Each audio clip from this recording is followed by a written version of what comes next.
Okay, so very warm welcome also to those watching the recording later. We'll start with a bit of meditation together.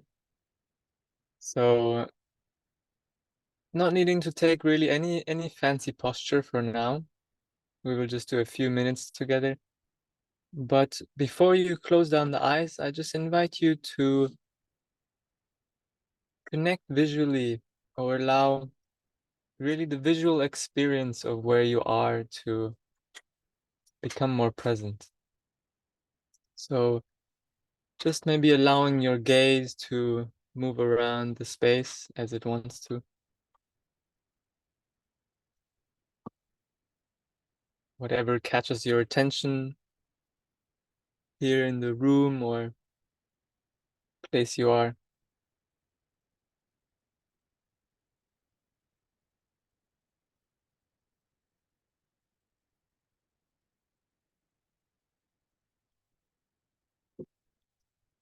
Really kind of landing in this space.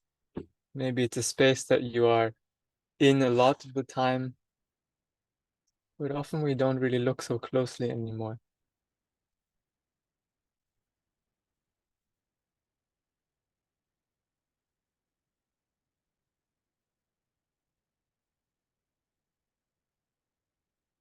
And then at some point you can close down the eyes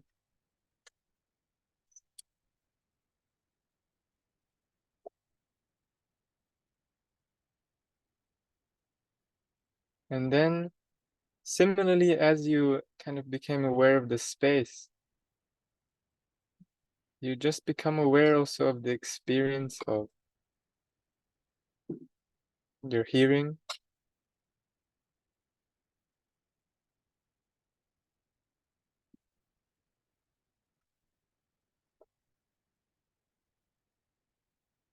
Just allowing these different sensory phenomena to come in.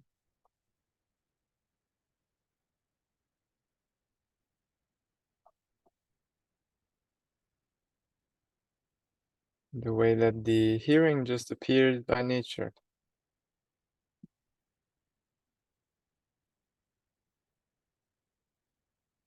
There's not much you have to do.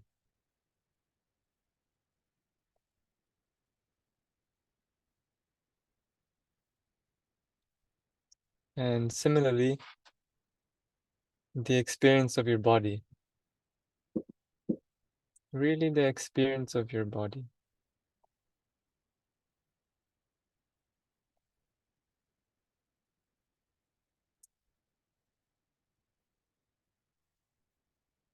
The experience of sitting,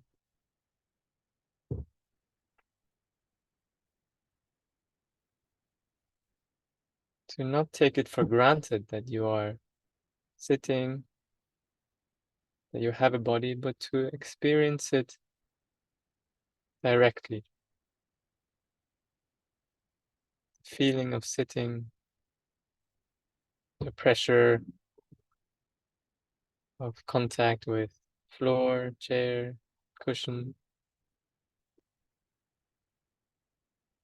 experience of contact of your body on itself, hands touching, hands on the lap, on the legs.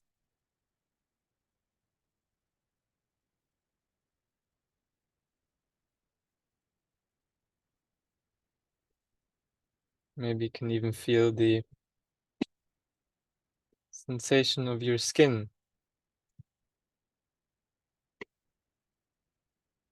where the air or clothes are touching.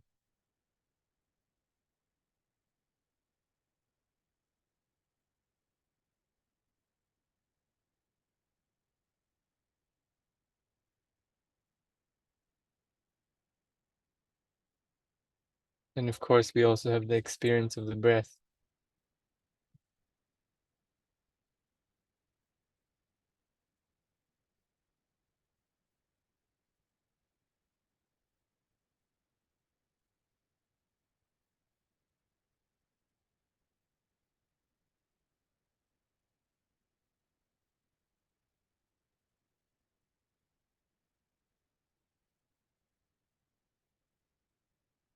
So you've come to this course out of some curiosity, out of some maybe inspiration, maybe some desire to meditate, to delve a little bit deeper into meditation, or more specifically Vipassana meditation, whether you have a strong idea of what that is or whether you have no idea at all, whether you have a lot of experience or just a little bit. There is some reason why you are here, why you are choosing to spend your Saturday morning here.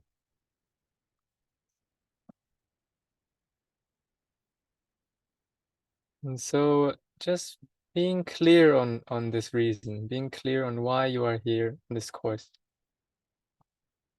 What is inspiring you to meditate? And this is really important to be with throughout these 10 days, because sometimes it will be more difficult. Sometimes there will be different hindrances, different difficulties, boredom, doubt, worry, tension.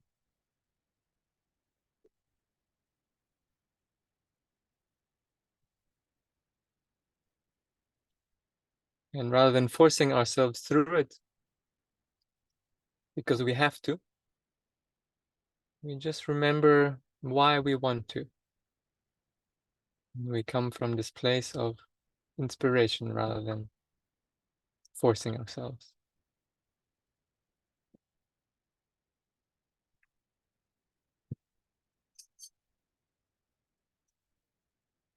This reason isn't a expectation or something we need to get out of this or a result, but it is more a curiosity, a line of research, a aspiration for ourselves, or maybe the way we relate to the world.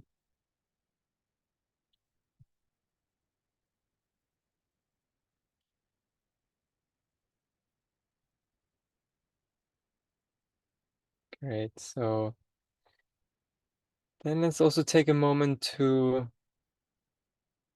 recognize that we are not alone in this. So there's some really wonderful people here on this call from all over Europe, some even across the world. I even saw India, Portugal,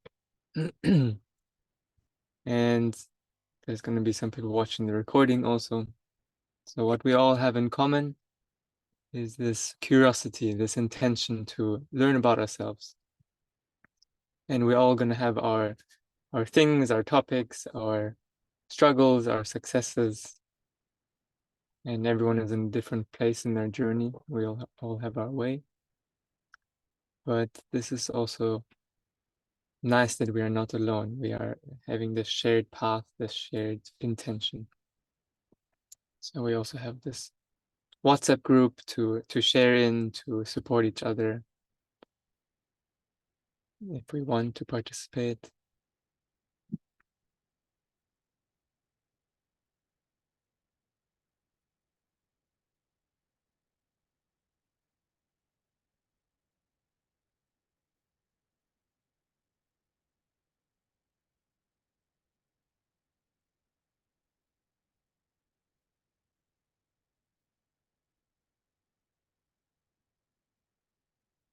So this meditation endeavor is something that we do in our own time. We do it kind of alone, but it is also much wider than this. There's a Sangha, a community of practitioners in this course, but also more broader across the world, different meditation practitioners. And we do this for ourselves, our own well-being, but also really as we become better, as we become more at ease with ourselves, better at relating to our thoughts, our emotions, naturally this flows on to those around us, those we interact with, strangers, close ones.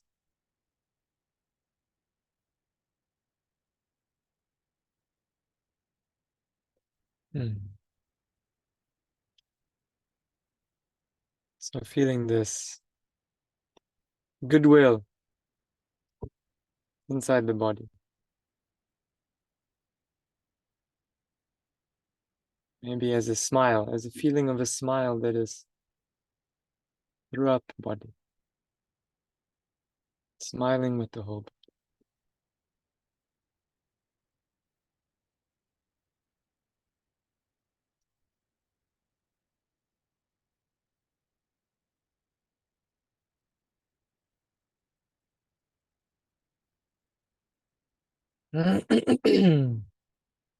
Okay, so you can feel free to open up the eyes again to reconnect visually. But know that you can always, this experience of your body, this experience of your breath is always here. So we don't need to make meditation something super contained, but we're always kind of in a way meditating as we are aware of our attention, or we are paying attention to the lecture, for example. And I also invite you to use this lecture as a little bit of a meditation, to be aware, to listen carefully, to reflect on what I'm saying, and to essentially practice presence even in listening. Okay. So warm welcome again to everyone. My name is Raimar. I will be the facilitator for the course. I also started Vipassana at home about 2 years ago after going deeper into my own practice. I grew up in Germany. I moved to Australia for university. And then while I was in university, I discovered kind of the Buddha's teaching, meditation, of course, starting a little bit with different YouTube meditations, this kind of thing. And then after sitting my first Vipassana retreat, and starting kind of full-time work as in the field of finance and investment management, I was really hooked by this Vipassana path. And in parallel also doing a lot of embodiment and body work like yoga, and really examining how I can balance the corporate life, working in finance, with also meditating a lot and using all my annual leave for retreats and delving into that.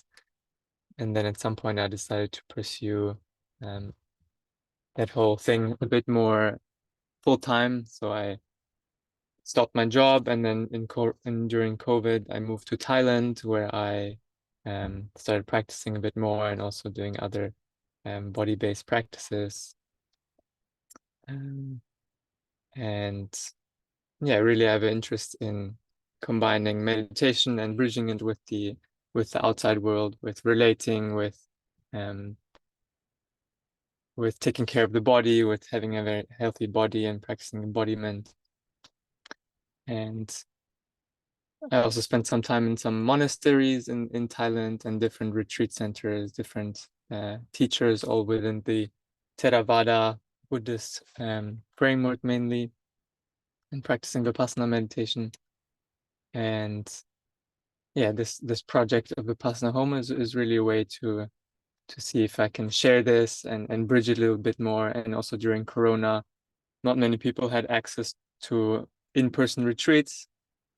So there was this way to bridge that a little bit more and bring the retreat into your home. And also to realize that that's where it matters the most, to bring meditation into your life and not to make it something super contained, even though it's very useful to have retreat settings and things. Okay. So I'm here to support through WhatsApp. You can always message me personally if you have any questions. You can leave me a voice message and I'll try to get back to you. If there's anything super relevant, I'll also share it in the wider group. So for these 10 days, I'm here to support. There'll be also some Q&A sessions on Monday and Thursday which you can join. Okay, so I prepared a little bit of content here. I will share my screen.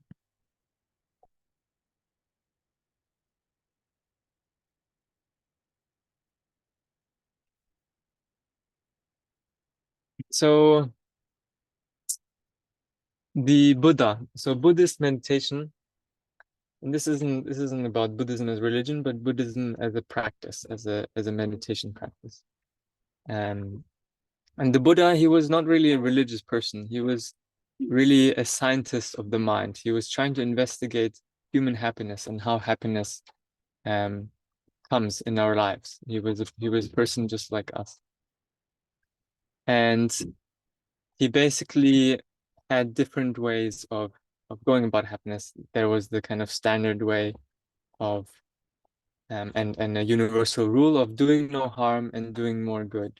If you don't harm others, so we have precepts, the 5 precepts which I shared in the email: no killing, no stealing, no lying, no intoxicants, no sexual misconduct. These are kind of basic guidelines so we don't keep harming ourselves. Because as we harm others, as we foster aggression, as we foster greed, as we foster ignorance, of course, this also creates an unpleasant experience of life. And of course, other people start treating us more badly. And secondly, also to do good, to do more, practice loving kindness, to not only do good in the outside, to acts of kindness, to take care, to be in service, but also to do good in the inside, to think nice thoughts, to think positive thoughts, to be kind to your own thinking. It's kind of the basics of happiness.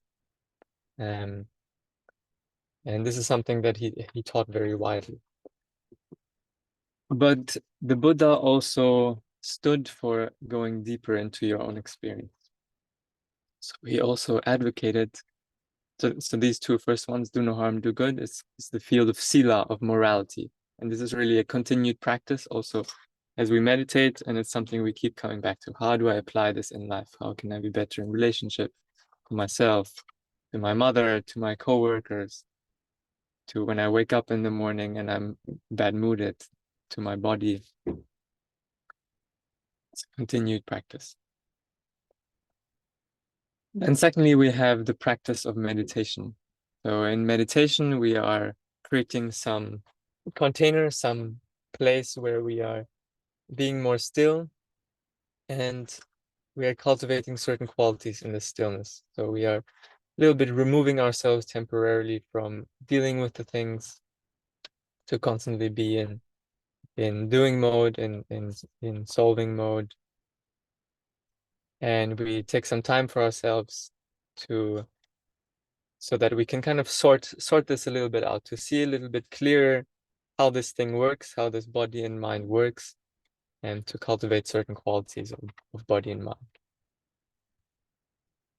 And we have, so yeah, all of you have come to this course to practice meditation, I hope. And this practice is really what's most important. The 2 hours a day that you will do for the 10 days. So now I just ask you to share it maybe in the chat.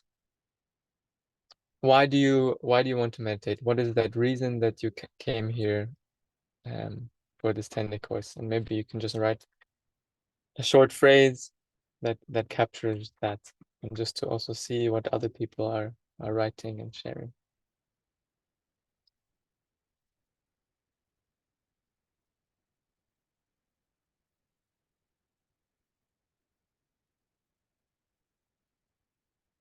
To get in sync with the Vipassana practice again.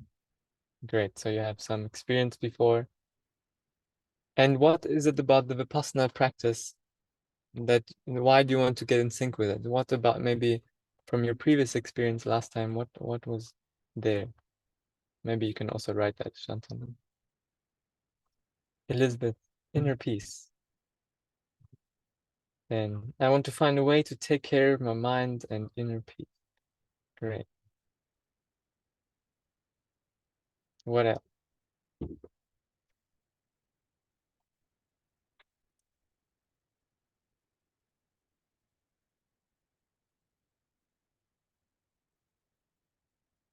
joins to be kinder to myself and more peace within.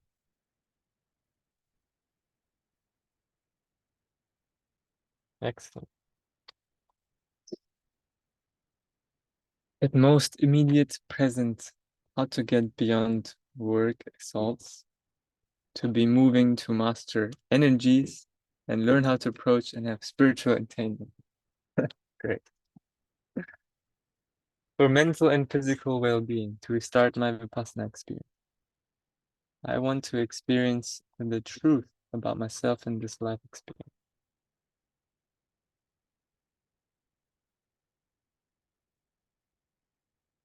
Reduce tensions in my mind and be more self-aware.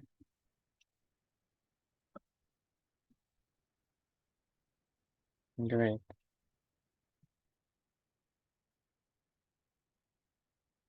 Anyone else?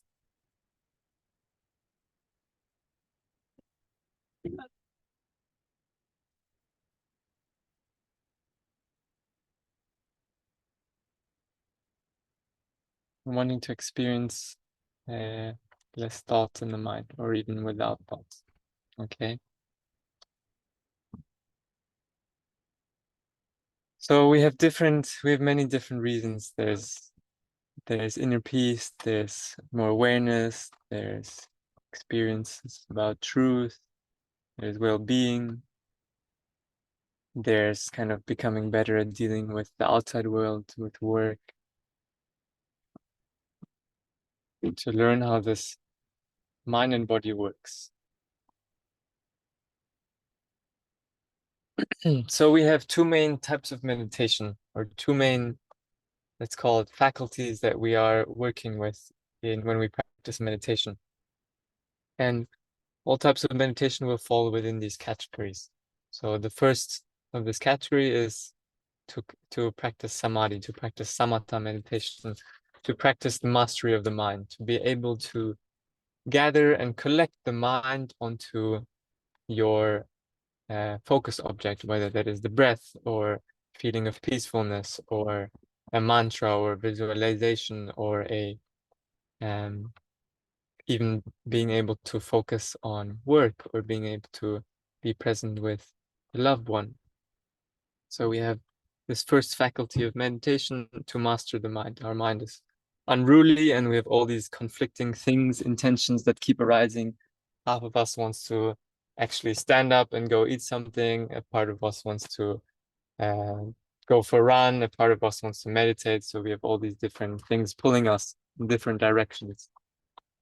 And in samadhi, in the practice of non-distraction, we are bringing the mind onto one thing and unifying the mind around that one subject or object.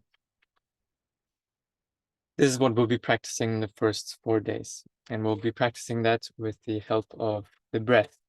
So we'll be focusing on the breath, a very kind of neutral object.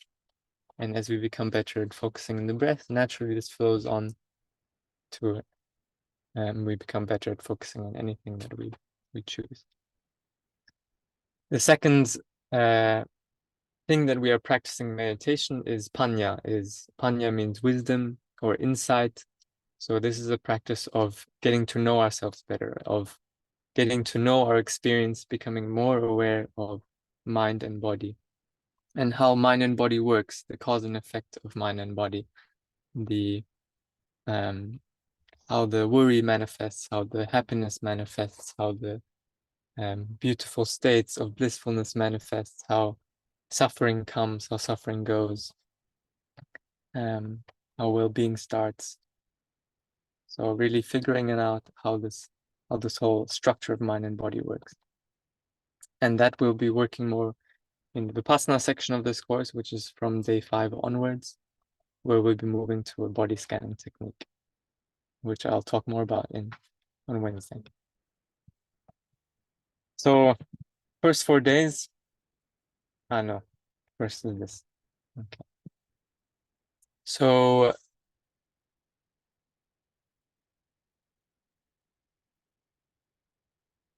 our usual way of seeing the world and ourselves in this world is, here's me and here's my life, and here's the people I interact with, here's the outside world, and here I'm an agent and I can do different things to improve my experience of this world. I can have maybe some nicer belongings, some nicer tools that will help me interact better with this world, which will improve my happiness in a relative sense. Or I can change things on the outside, I can change my job, I can change my relationship, I can work with the cause and effect, with conditionality, with the materiality of things, or I can work on this level. And when we are practicing to meditate, we are stopping to work at this level, and we are just focusing a bit more on our experience of us in the world. So rather than focusing on you in the world and taking everything as giving, we're just stopping and investigating our experience of me in the world. So our experience of my thoughts, my feelings, my sensations, and my thoughts about the world, my thoughts about myself, what comes in the body in reaction to that, the different sensations, emotions, contractions, expansion. So we are bringing a bit more focus in terms of we are focusing more on our experience rather than on the meaning of it, on the content of it.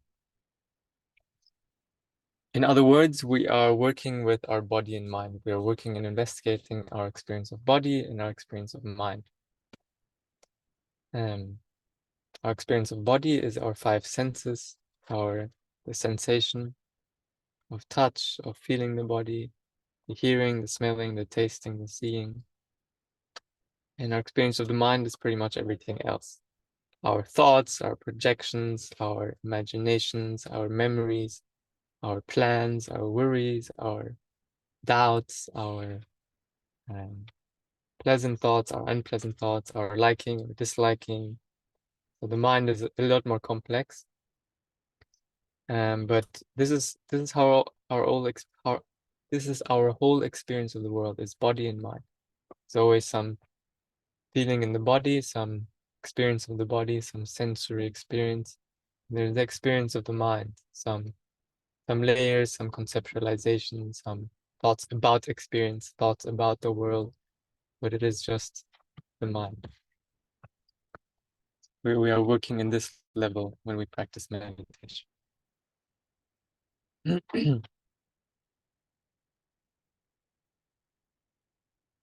So back to the left here. In the first 4 days, we are working with cultivating the skill of samadhi, of mastering the mind, of collecting the mind. And samadhi literally means, translate is a Pali word, it means to collect and gather the mind. So what does that mean? It's kind of like our mind's so scattered the whole time on different things, jumping around. And what we are practicing is just to keep collecting the mind. Every time the mind drops off onto something, drops off into thinking, gets distracted, we just pick it up again and keep collecting this. And as we become better at collecting and gathering the mind onto just one thing, this naturally becomes more easy. More energy, more power will come in the mind from practicing. To settle, to collect and gather the mind, to settle, to calmly abide with the meditation object, the breath.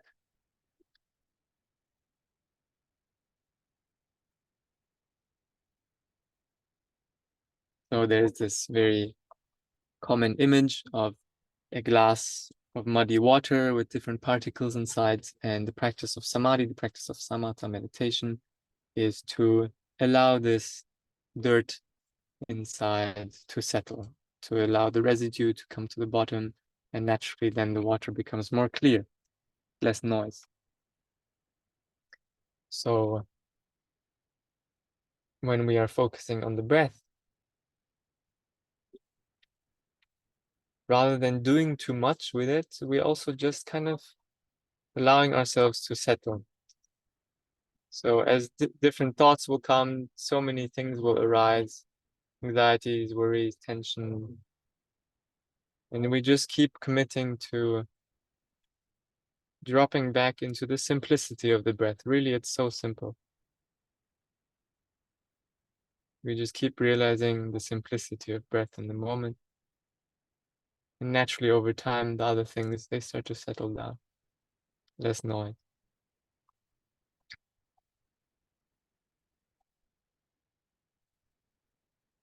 And of course, this is a practice. Sometimes it works better, sometimes doesn't work. But also for me, it's not that I can just master the mind every day. Some days are better, some days are worse. But for sure, over time, it gets more easy. So don't be disheartened if one day is great and the next day is more difficult again. It's just the nature. It fluctuates, it changes, and we're also learning also to be okay with this change. So good meditation is one that you did, one where you showed up for yourselves, one where you made the space and time. And in meditation, we really trust the space and time to do its magic.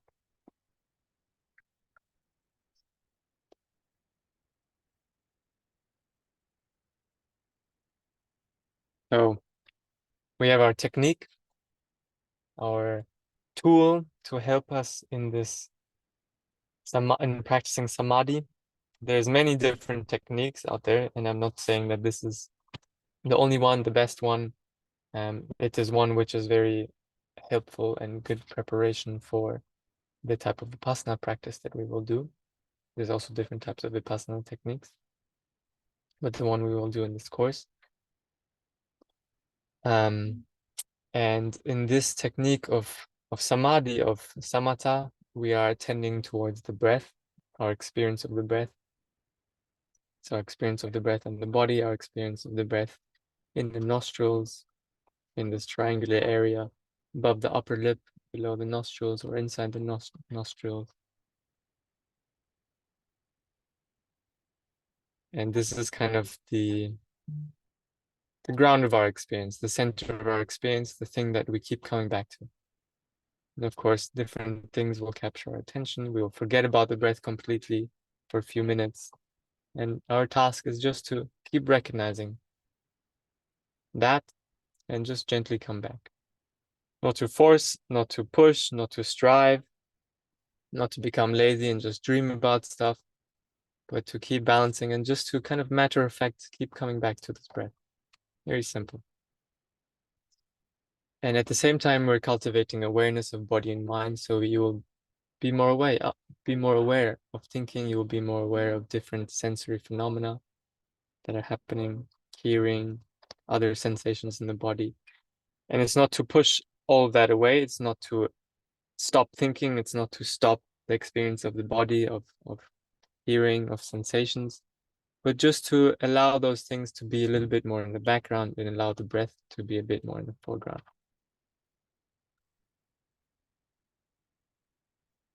Laura, I will get to your question a bit later.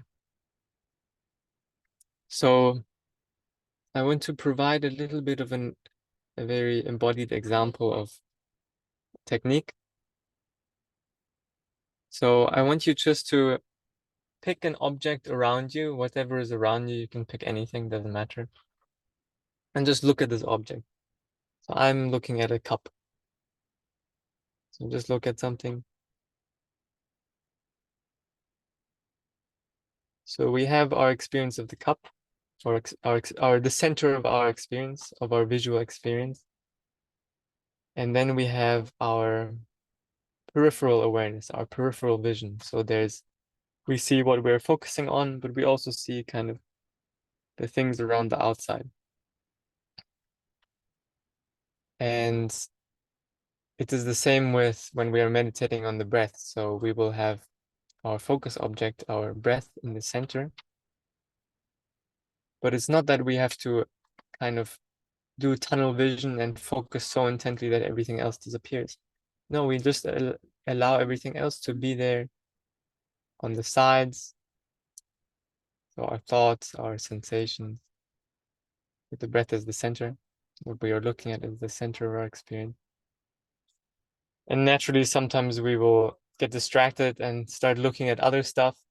So maybe you get a bit bored and then you just kind of, so maybe just look away at something else which is interesting in your visual field, something that catches your attention.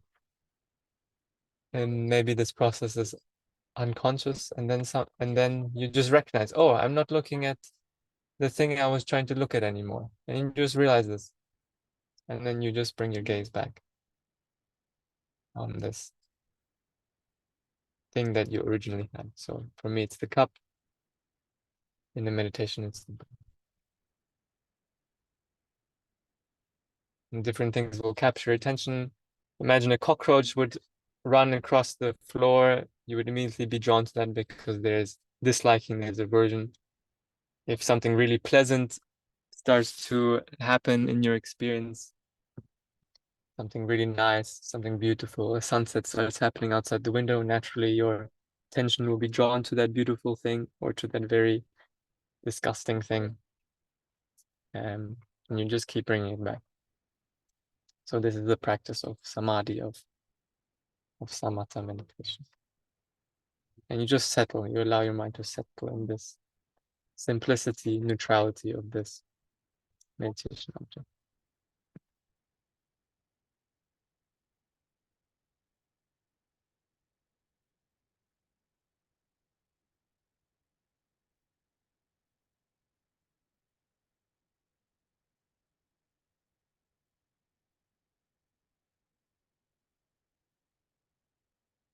And we're working with elevating our baseline level of non-distraction of and focus, our baseline level of presence, and this level of presence that we can have without much effort with the breath will also then translate into our level of presence with our work, our activities, when we go for a walk in nature, when we are having a conversation, when we are cooking, when we are talking to someone. All experiences of the world, all experiences that we have in our daily life, this level of non-distraction, this level of gatheredness will make a difference and play a role.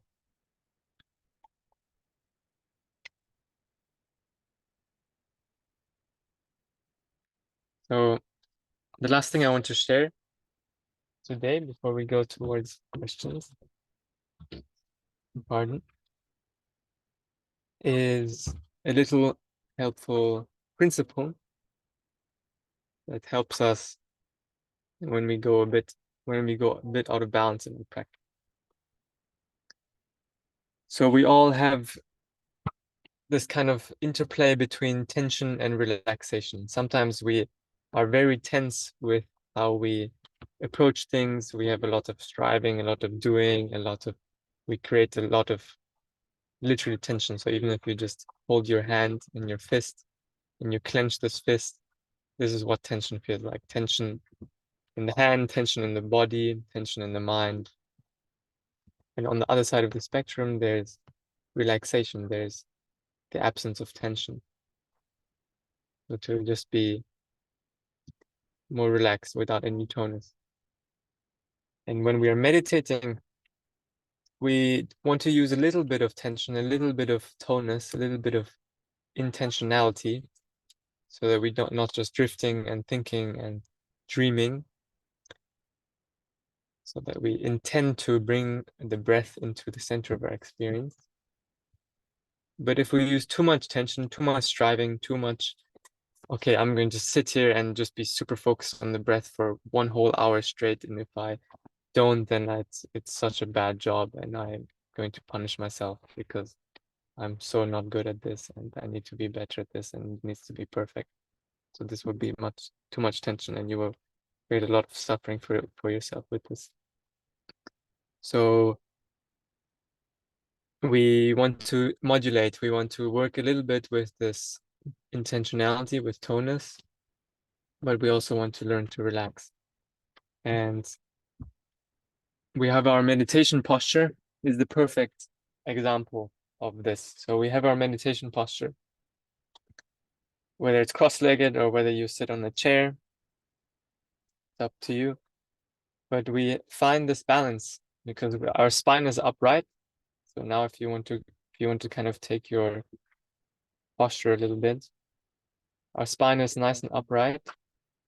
So there's this little bit of tension, a little bit of alertness, a little bit of sensation of I'm here, I'm awake, I'm ready to do this. Meeting the world with some strength, some courage. But I'm not tensing everything. I'm not tensing my belly, not tensing my shoulders or my face or scrunching up anything. The rest of the body just is allowed to soften the hands, to soften the arms, the shoulders, the jaw, the face, the neck, the chest, the belly, the legs, dropping anything extra.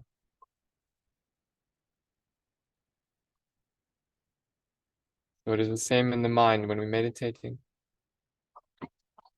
dropping anything extra.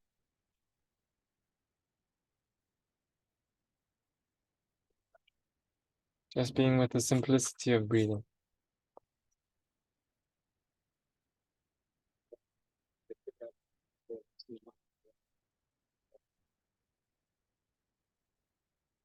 Settling onto the breath.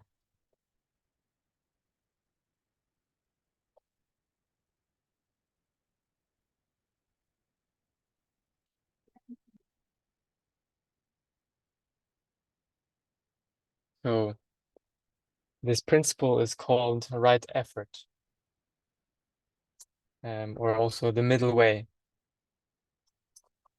The middle way is quite a famous idea.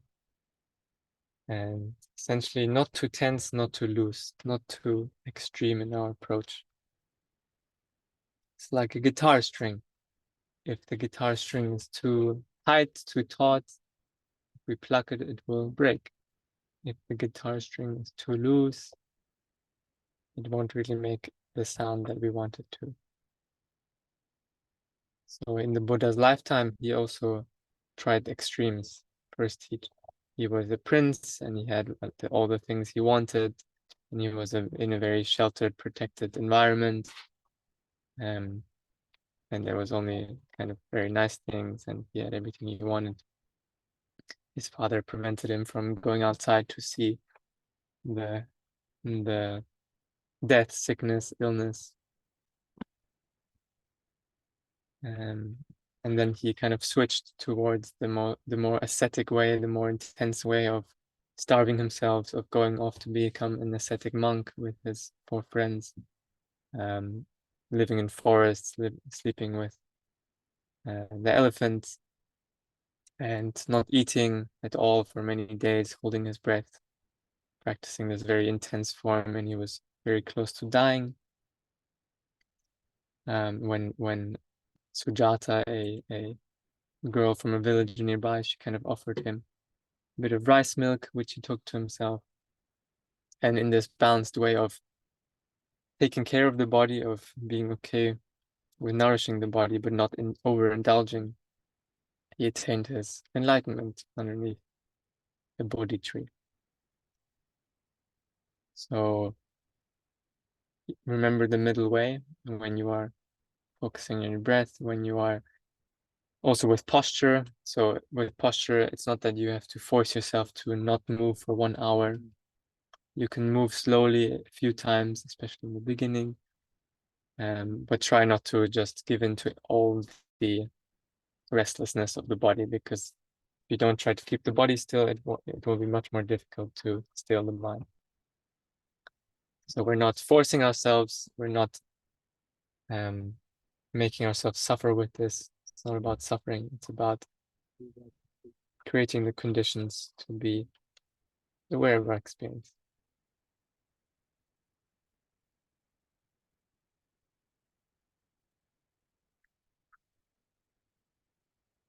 Dropping the need to achieve anything, the need to be special, the need to be anyone. Dropping expectation of what this needs to be right now for you. but still having this intentionality, this inspiration, this aspiration to practice, to be here, to learn about yourself. The middle way.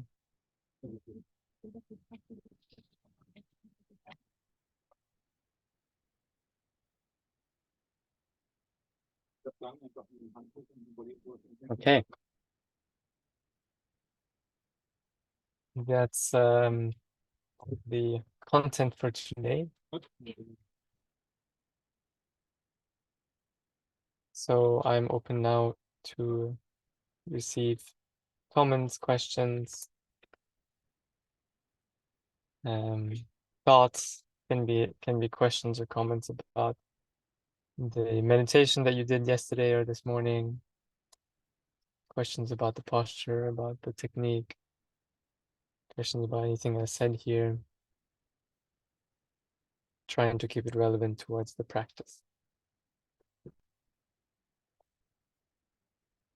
So maybe I will start with Laura because she wrote this question in chat before, and then Adam, I'll get to you. How to have the dirt drop out from the container to release conceptual things and hidden ones, creating dis-ease. So we are talking here about the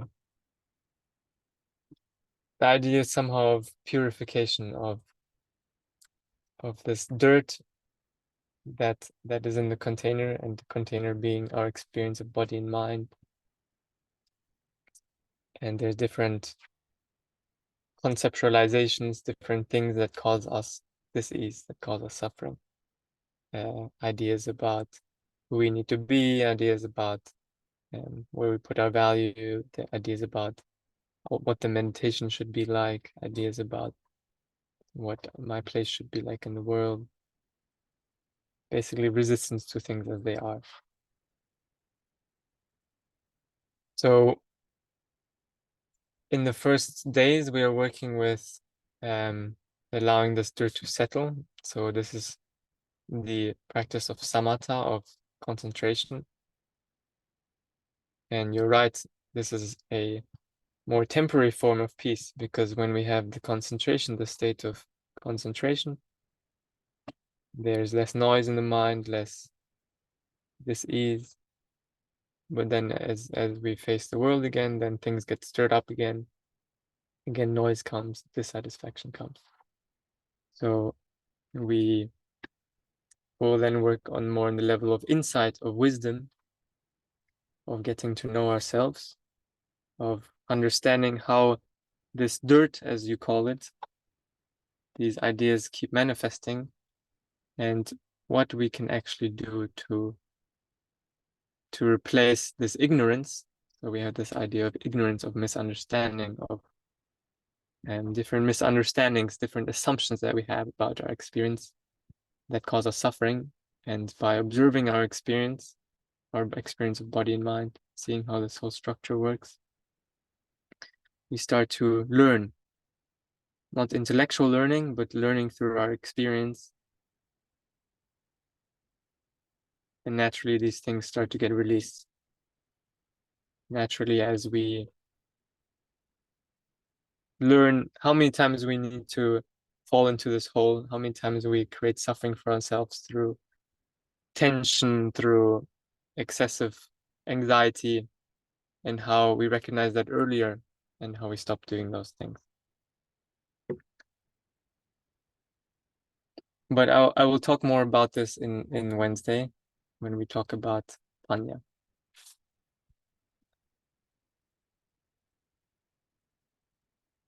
Adam, you were next. Thank you. Yeah, first of all, thanks for the beautiful presentation. I really like the minimal visuals. To my question, do you have something to say about numbness? So today I experienced very intense numbness on one of my legs, and my choice was to just move very consciously and change the legs, you know, the which one is up, which one is down, and let it dissipate and go away. But do you have some experience from your side to share? Would it be better just to sit there and ignore and just focus back on the breath? or also take care of the body and then come back to the breath? Thank you. Yeah, nice question.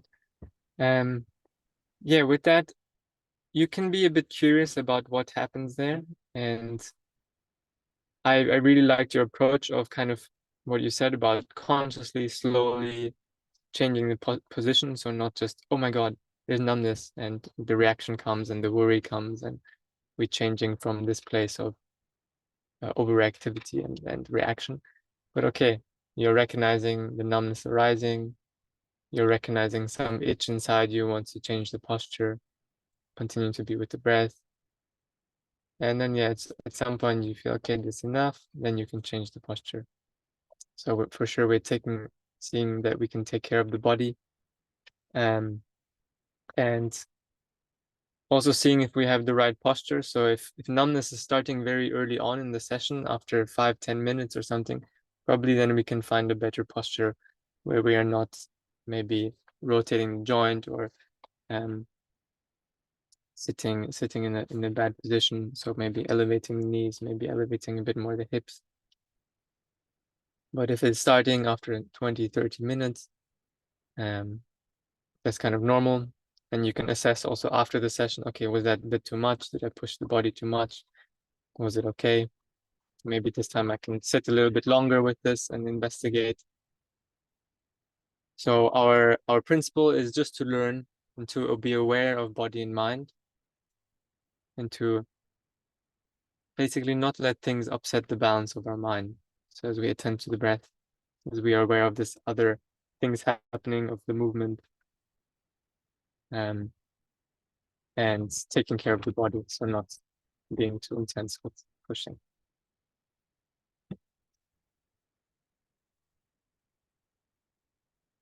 So there's some principles for you,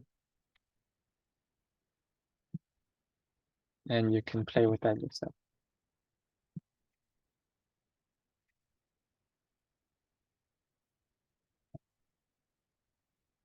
But for sure, as time passes, as the body's more used to sitting, as the body learns how to sit with less tension, this numbness goes away. It doesn't happen anymore. And the pain.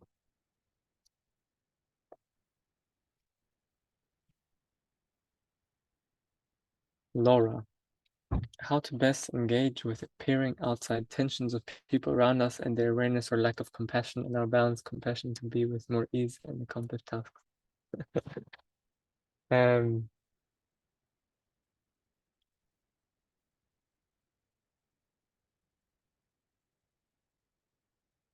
So here's the question about separating what we can and we can't do.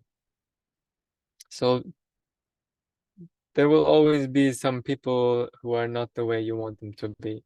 They will be more, from your idea, more tense, less compassionate than they should be. They're more self-interested. Some people are nice, some people not so nice. And it's the same as with our experience of our thoughts. So our thoughts are like this also. Some thoughts are so nice, we like them. Some thoughts are not so nice, and they are tense and they are judgmental, and we don't like them.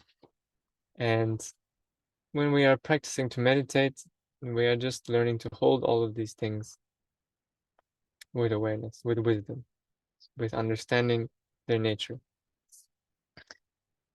And naturally, this flows on to the things in the outside world. So when there's people, sometimes we can just be a bit more still, a bit more listening. Sometimes I can recognize what I can do, what I cannot do. This is more the integration side of meditation. Okay, these people are being very frustrated, annoying. What can I do? First thing I can do is not be too worked up about it. When I'm worked up and get very triggered, it usually doesn't solve much. Maybe I need to talk with them compassionately. Maybe that helps. Maybe it doesn't. But I also separate a little bit. I don't take it on. Their irritation, their anger, their frustration, their lack of compassion, it's not something that I need to a gift that I don't need to accept here in my mind and body. So you create a little bit the sense of equanimity, of just aware of the thing without reacting to it. And then it doesn't touch you inside. The suffering, their suffering doesn't flow over to yours. So it's a question of equanimity, which I will introduce also on Wednesday, this idea of equanimity. And yes, collecting, gathering the mind, focusing on what you can do. But this is something which you have to experience for yourself and investigate in your own experience, in your own life, based on your own unique mind and body. We all have a different composition, all have a different set of traits, personality, tools, traumas that we have that we need to learn to work with. So there's no model answer. What we're doing in meditation is cultivating the awareness and the ability to focus the mind so that we then can learn in the multitude of situations in the life that also keep changing throughout the life, how to deal with those things better. Okay. How to develop compassion? Well, these are not small questions.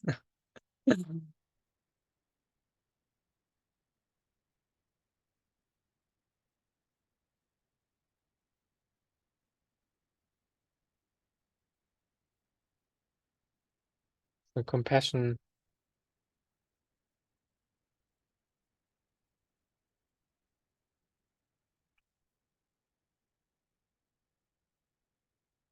there's compassion, the type of compassion that we are working with in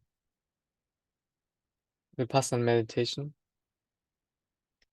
There's kind of two main ways. One is the more active cultivation of compassion.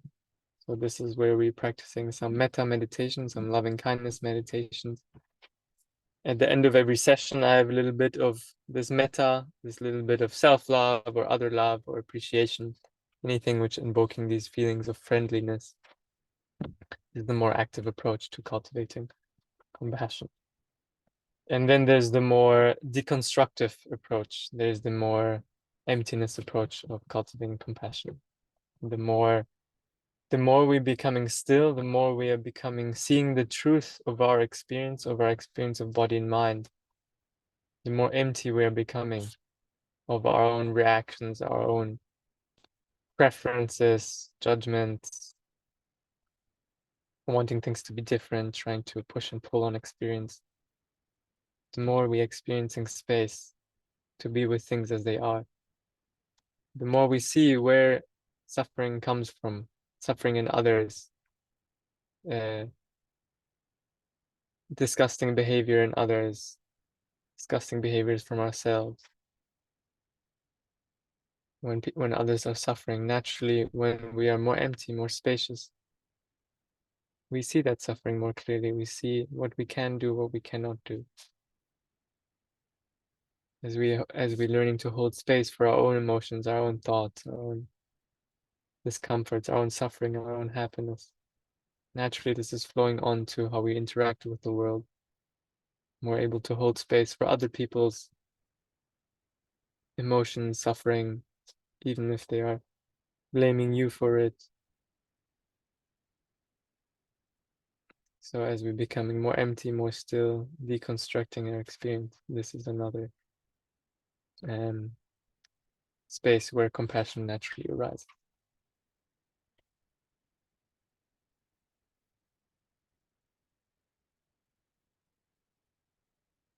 Okay, so I can continue to talk. Now we are in the end of kind of the hour, but I'm happy to stay a little bit longer to talk, but just conscious of time in case anyone need to go. Let's talk about this.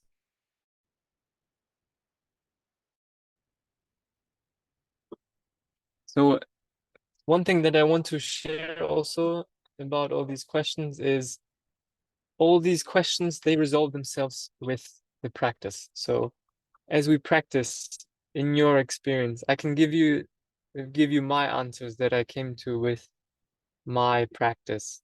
And these answers also keep changing. A year ago or 2 years ago, I would have answered differently for each of these questions, because with the practice, with the experience, with more awareness of mind and body, your answer changes. And these impossible questions that you ask yourself that seem so paradoxical at times, the answer or even the question, they reveal themselves in your practice, in your experience. So the most important thing for all these things is to keep investigating for yourself, and to practice meditation, to practice the awareness, to practice the practice with the technique that you resonate with, that you think is clear, that makes sense intellectually, but then also to apply it in experience, not to just keep thinking about how it works, thinking about how it could work, thinking about how you need to design things, but just to do the practice, because the practice is where you change it at a more root level, at a more fundamental, intuitive level in the seeing of it.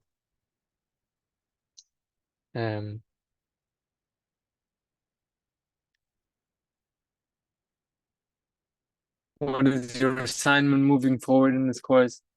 Is to do the meditation. Follow the meditation, do the meditations for these 10 days. Attend the lectures to have a bit of theoretical aids, why we are doing this, how we are doing this, if it helps you, and to apply the practice. That is your so-called assignment.